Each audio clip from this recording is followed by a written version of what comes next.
আল্লাহ হয়তো আমাকে এনে মৃত্যু দিবা, নতুবা তুমি প্রত্যেকটা মুসলমানের গুনাহ খাতাকে তুমি মাফ করে দিবা।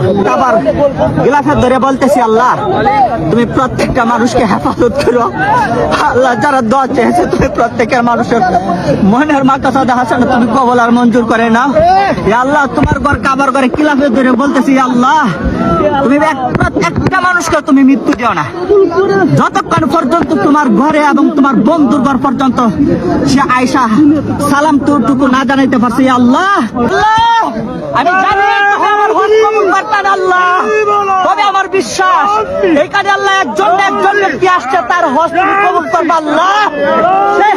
সেই হাজী সাহেবের উসিলা করি আল্লাহ তুমি আমাদের প্রত্যেককে তুমি আল্লাহ আমাদেরকে মাফ। কাবা শরীফের গিলাফে ধরে দোয়া করলে সেই দোয়া কবুল হয়। হে আল্লাহ, এই বাইরে আরজিটুকু কবুল করে নিন, তার সাথে আমাদেরকে কবুল করে নিন। আর যারা এই ভিডিওটি শেয়ার করবে তাদের প্রত্যেককে আল্লাহ বেহিসাব মাফ করে দিন। ভিডিওটি সর্বোচ্চ শেয়ার করে দিন।